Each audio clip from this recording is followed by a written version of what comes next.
সকাল থেকে ক্ষুদ্র বিনিয়োগকারীদের মধ্যে ছিল আগের দিনের দরপতনের উৎকণ্ঠা।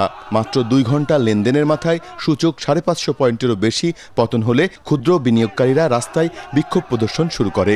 একই সাথে সর্বকালের রেকর্ড দরপতন হিসেবে উল্লেখ করে কারসাজির সাথে জড়িতদের বিরুদ্ধে শাস্তির দাবিতে ডিএসসির সামনের রাস্তায় ব্যারিকেড দিয়ে 3টি গাড়ি ভাঙচুর করে।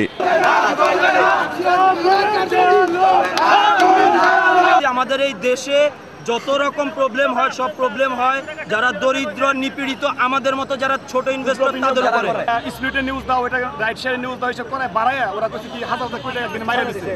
মাইরা দিয়ে আমাদের মতো গরিব বিক্ষোভ বানাইছে। পরিস্থিতি সামাল দিতে পুলিশের সাথে র্যাব সদস্যদের তলব করা হয়। বেলা 2:30 পর্যন্ত ঘণ্টাকাল ব্যাপী ধাওয়া পাল্টা ধাওয়ার মধ্যে দিয়ে চলে শেয়ার বাজারের লেনদেন। এই পর্যায়ে বিক্ষুব্ধ বিনিয়োগকারীদের সাথে বৈঠকে বসে ডিএসসি কর্তৃপক্ষ।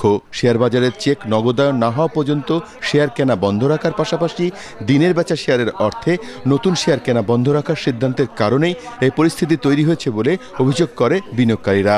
নন প্রোডাকশন লস প্রোডাকশন কোম্পানিগুলো মার্কেটে কিভাবে আছে, কোন ইনভেস্টর টাকা আটকে আছে, সেই টাকাটা উদ্ধারের জন্য আমরা রেগুলেশন চাই। ফান্ডামেন্টাল শেয়ার একটাও বাড়ে না, সব ফান্ডামেন্টাল শেয়ার বাড়ে। এই পরিস্থিতিতে এসিসি মঙ্গলবারে জারি করা সিদ্ধান্ত প্রত্যাহার করে নিলে বাজার আবার চাঙ্গা হতে শুরু করে। একই সাথে ডিএসসি এ বিষয়ে ব্যবস্থা নেওয়ার আশ্বাস দিলে বিক্ষুব্ধ বিনিয়োগকারীরাও শান্ত হয়।